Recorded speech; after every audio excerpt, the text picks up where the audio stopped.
میں آج اسلام آباد پالیسی انسٹیٹیوٹ کا شکریہ ادا کرتا ہوں کیونکہ اس ملک کی ایک بہت اہم وقت پہ، ایک فیصلہ کن وقت پہ انہوں نے یہ سیمینار کیا، اور اس کی بہت ضرورت ہے پاکستان میں کہ ڈبیٹ کیا جائے کہ یہ ہوا کیا پاکستان سے، کہ ایک ملک میں ایک اچھا بلا، یعنی اگر کمپیئر کریں مشکل حالات میں، ساری دنیا میں بحران آیا ہوا ہے، جو کرونا کے آفٹر افیکٹ ساری دنیا میں ہے، اس کے بعد جو کموڈٹی سپر سائیکل ساری دنیا میں آیا، انرجی پرائسز اوپر چلے گئے، پھر ایکسینچویٹ ہو گیا یوکرین کی اور رشیا کی جنگ سے۔ تو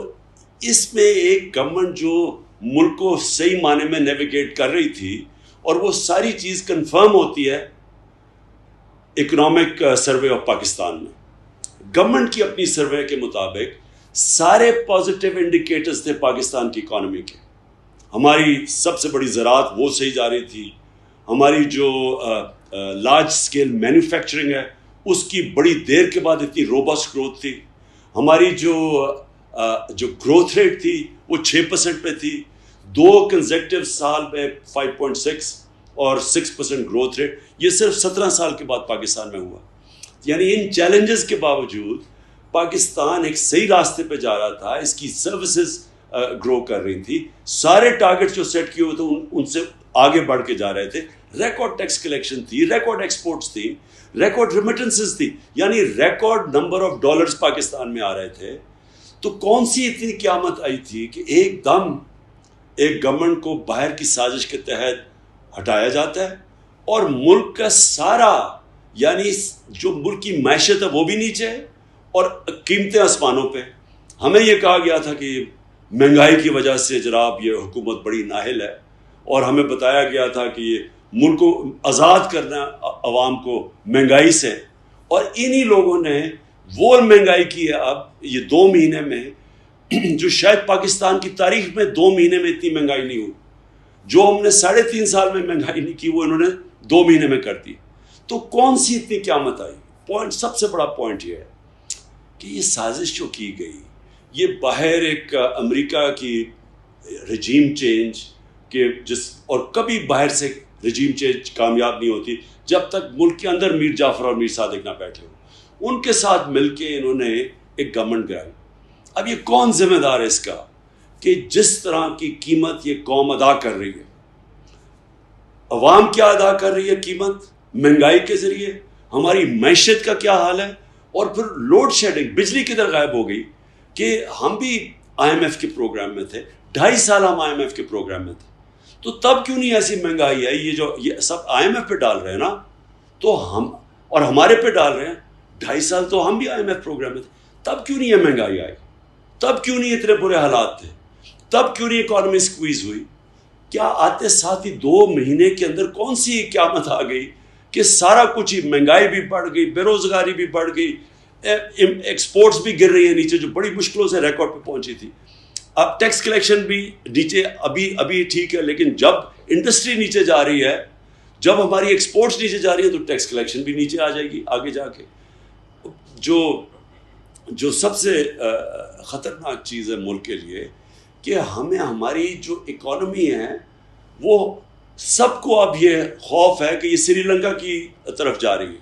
اور اگر سری لنکا کی طرف چلی گئی اور معیشت کمزور ہو گئی تو ہمیں سب کو پتہ ہے کہ اس کا اگلا کیا مسئلہ آنا ہے، نیشنل سیکیورٹی کے اوپر۔ ہم نے جو پہلی پاکستان کی نیشنل سیکیورٹی پالیسی بنائی تھی، پہلی دفعہ ہم نے کلیئر کیا تھا کہ ملٹری سیکیورٹی ایک طرف ہے، اکنامک سیکیورٹی اتنی امپورٹنٹ ہے، اور مثال دی تھی سوویت یونین کی کہ سوویت یونین ملٹری انسیکیورٹی کی وجہ سے نہیں گیا، وہ اکنامک انسیکیورٹی جو ایک معاشی مسئلہ ہے وہ ٹوٹا۔ تو ہم پہلے سے بھی ہماری طرح کے لوگ یہ کہہ رہے تھے کہ یہ جو رجیم چینج ہے، کیا جو امریکہ نے ہمارے اوپر یہ مسلط کیے ہیں پاکستان کے بڑے بڑے ڈاکو،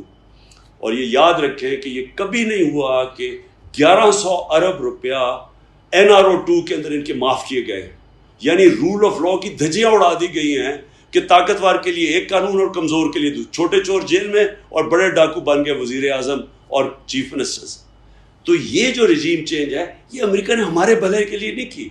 وہ رجیم چینج کرتے ہیں اپنی فورن پالیسی آبجیکٹیوز بیٹ کرنے کے لیے. وہ چاہتے ہیں کہ پاکستان میں بیسز بھی ہو جائیں, ہمیں پھر سے استعمال کریں. وار اور ٹیرر میں جو ہم نے ان کا ساتھ دیا, جو اتنا بڑا نقصان پاکستان نے اٹھایا, وہ کبھی ہمارا شکریہ ادا نہیں کیا, کیونکہ ہم خود ہی ٹیشو پیپر کی طرح اپنے آپ کو استعمال کرنے کے لیے تیار ہوتے ہیں. لیکن اس باری وہ پھر سے چاہ رہے ہیں کہ پاکستان کو یہاں بیسز بھی ہو, یا وہ یہ چاہ رہے ہیں کہ ہم ان کی فورن پالیسی یعنی روس سے, مسئلہ آپ کا روس کے ساتھ ہے لیکن ہم اس کی قیمت ادا کریں کہ نہیں ہم سستا تیل نہیں بکوا سکتے. ہندوستان کر سکتا ہے, ہم نہیں کر سکتے. غلام وہ اپنے لیے استعمال کرنا چاہتے ہیں. کیا ہمارے ملک کے اندر لوگوں کو خوف نہیں ہے کہ کیا انہوں نے اس ملک میں رہنا ہے؟ کیا جن لوگوں کے پاس اختیارات ہیں, جو نیوٹرلز ہیں ہمارے, جو کہتے ہیں کہ جی ہم اب پیچھے ہٹ کے نیوٹرل ہو گئے, کیا یہ ان کا پاکستان نہیں ہے؟ کیا اگر یہ معیشت نیچے جائے گی تو کیا ان کو نقصان نہیں ہوگا؟ جو لوگ جن کا جینا مرنا پاکستان میں ہے, کیا وہ لوگوں کو فکر نہیں کرنی چاہیے؟ اور سب سے بڑی بات یہ ہے کہ جن لوگوں کو ہم نے مسلط کیا ہے, کیا ان کا انٹرسٹ ہے پاکستان میں؟ کتنا ان کا انٹرسٹ ہے پاکستان میں؟ اگر ان کا انٹرسٹ پاکستان میں ہوتا تو وہ ہر وقت جب بھی ان کے اوپر کوئی کرپشن کیس ہو تو باہر نہ بھاگ جاتے. ہر وقت باہر بھاگتے ہیں, NRO لے کے واپس آ جاتے ہیں, پھر جب کرپشن کیس پھر باہر بھاگ جاتے ہیں. اب یہ پھر واپس آنے کی سوچ رہے ہیں صرف اس لیے کہ انہوں نے اپنے آپ کو NRO دلوا دیا. کیا یہ ہے پاکستان کا انٹرسٹ؟ اور اگر ہم یہ سمجھ رہے ہیں کہ ہمارا انٹرسٹ ان چوروں کے ساتھ ہے تو اس کا کوئی مستقبل نہیں. میں اس لیے آخر میں یہ بات کرنا چاہتا ہوں کہ دیکھیں, یہ جو رجیم چینج ہے, یہ عمران خان کو کوئی میرا نفع نقصان کیا ہے, لیکن پاکستان کو بہت نقصان ہے اس کا. اور جو باہر کی جنہوں نے کیا ہے وہ اپنے لیے استعمال کریں گے ہمیں, اور جنہوں نے اندر صرف اور صرف ایک وجہ سے اس سازش کے اندر شرکت کی تھی کہ ان کے کرپشن کیس ختم ہو جائیں, وہ اپنے لیے ہمیں ملک کو استعمال کر رہے ہیں. نقصان پاکستان کا, نقصان ہمارے آنے والی نسلوں کا ہے, نقصان آج پاکستان کی ساورنٹی کا ہے. یہ ایک ملک بنا تھا بڑا, ایک ہندوستان کے مسلمانوں نے پاکستان کے لیے ووٹ دی تھی, جنہوں نے پاکستان نہیں بھی آنا تھا, صرف ایک وجہ سے کہ وہ آزاد ملک دیکھنا چاہتے تھے. لا الہ الا اللہ, کوئی نہیں ہے خدا سوائے اللہ کے, کسی اور کے سامنے ہم نہیں جھکتے, اس نعرے پہ بنا تھا. آج ہمیں غلام بھی بنایا جا رہا ہے, اور آج ان لوگوں کو اوپر بٹھایا جا رہا ہے کہ اگر ان لوگوں 30 سال سے 2 خاندان اس ملک کو لوٹ رہے ہیں, آج واپس ان کو بٹھایا جا رہا ہے. یہ ہمارے ملک کے لیے نہیں بٹھایا جا رہا, یہ ان کے لیے بٹھایا جا رہا ہے جن لوگوں کا کوئی وفاداری پاکستان سے نہیں ہے. تو میں اس لیے اپنی ساری قوم کو آج اس سیمینار کے تھرو میسج دینا چاہتا ہوں کہ ہم وہ کبھی اللہ اس قوم کی حالت نہیں بدلتا. اللہ قرآن میں کہتا ہے جب تک وہ قوم خود اپنی حالت بدلنے کی کوشش نہ کرے. ہم نے اگر اسی طرح چلنا ہے اور ہم نے چپ کر کے تماشا دیکھنا ہے کہ یہ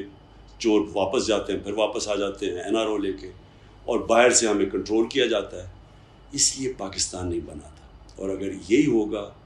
تو مجھے افسوس سے کہنا پڑتا ہے ہمارے ملک کا کوئی مستقبل نہیں ہے.